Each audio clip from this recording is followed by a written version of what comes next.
many of you heard me speak before? Wow, okay, cool. I actually was the keynoter in 1992 when you had your first annual convention.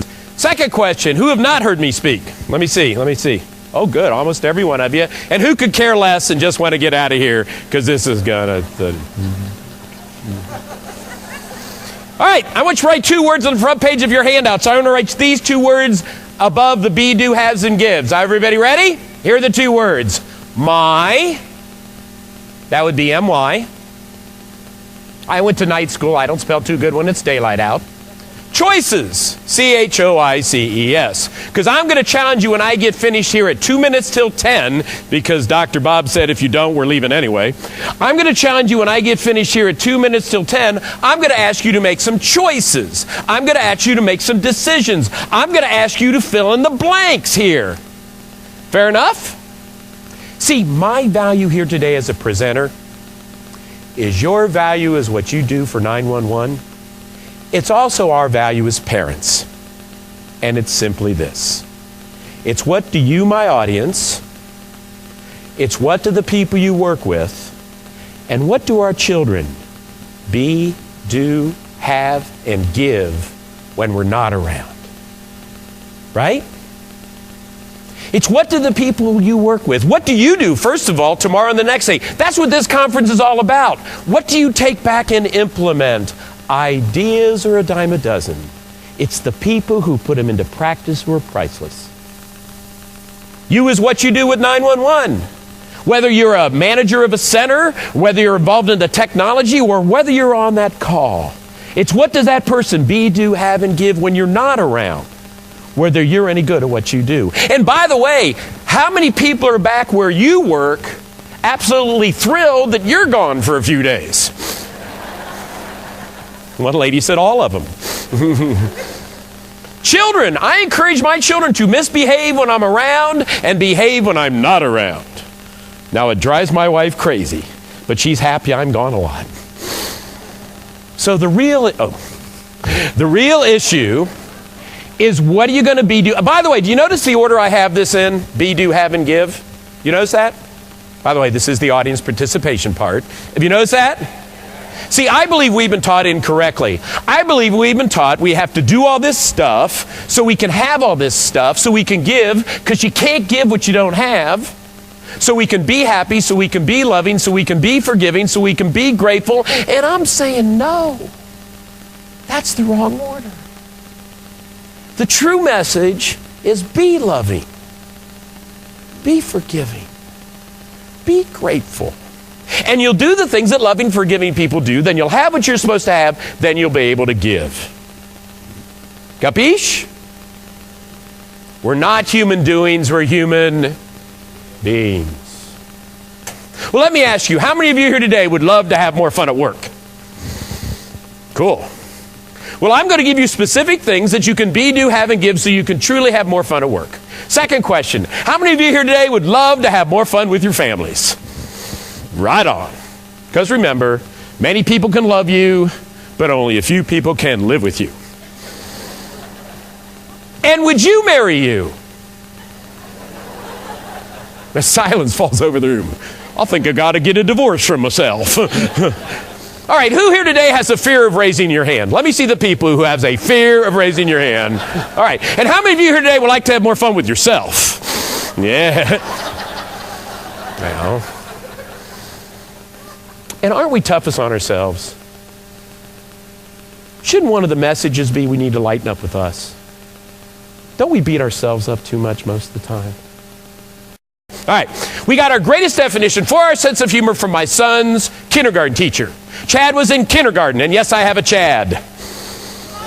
He's not a hanging Chad. He's not a dimpled Chad. He's not a ripped Chad. He's not a pregnant Chad. He's actually Baghdad Chad. He just got back from a second tour of Iraq. So, right. Yeah. By the way, if there's anybody here from Louisville Metro, he just took his PT test and he wants to be a policeman. So he did that on Saturday and passed. He said he got number 1 in everything they did. So if there is anybody here, we can use all the help we can get. All right? Well, Chad was in kindergarten. They're talking about your 5 senses. So Chad raised his hand. He said, what about your 6th sense? The teacher said, your 6th sense? And Chad said, yeah, your ability to read other people's minds. In the parent-teacher conference, I went, yes! A tear formed in my eye. I turned to my wife and I go, he can't clean his room, but he's got this one right. But she was a great teacher. She said, Chad, what about your 7th sense? And Chad said, your 7th sense? And the teacher said, yeah, your sense of humor. So if we can agree that your sense of humor is your sense of perspective, then can't we agree it's the combination, it's the distillation, it's a result of all the information that we process through our other 6 senses. So literally, our sense of humor ends up being our attitude. And don't we see people with attitudes? To quote my great late friend, E. Larry Moles from Lima, Ohio, he said, I see people walking around looking like they were weaned on a pickle.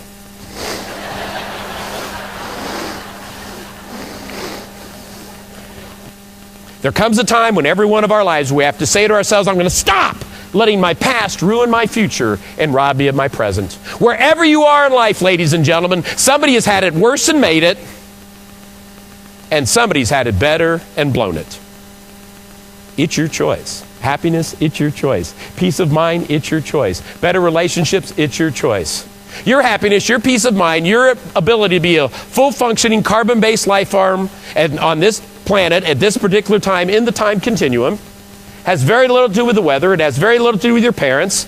It has very little with your boss. It has very little to do with your children. It has very little to do with your spouse. It has very little to do with your ex-spouse. They will argue that one. You want to bet? It has everything to do with how do you choose to respond. So I want to give you here in the next few minutes a few things to respond. Now, it's tough to stay positive, isn't it? Isn't it? You're starting to get there.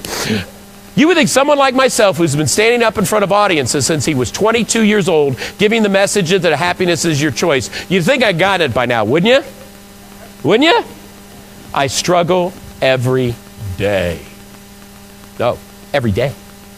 All right, everybody stand up. Quickly, stand up. I got 6 minutes and 24 seconds. Everybody stand up. Okay, everybody grab an imaginary lemon. Come on, play with me. Grab an imaginary knife. Cut your imaginary lemon in half. Feel the juice running down your arm. My God, we're making a mess. Pick up your lemon. Do you see the flat spot you just created? The wedges, the seed. Pop the seeds out. We're not going to need it. Okay, take that lemon, put that lemon up to your nose, and smell lemon. Come on, play with me. Think pledge if that's helpful for any of you here today. Everybody, take a big bite out of your lemon. Switch that juice out. Put your lemons down. How many of you wince when you bit your imaginary lemon? And how many of you are salivating after you've bitten an imaginary lemon? Let me see what I'm saying. Now let's think about this. I just affected your body with my words, right?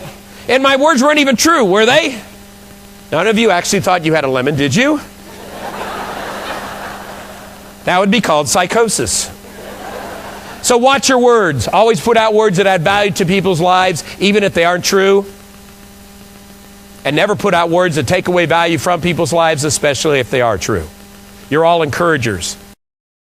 So again, no applause for me. I literally want you to sit there in silence. And I want you to say to yourself, what can I be? What can I do? What can I have? And what can I give? So I can truly have more fun at work, more fun with my family, and more fun with myself.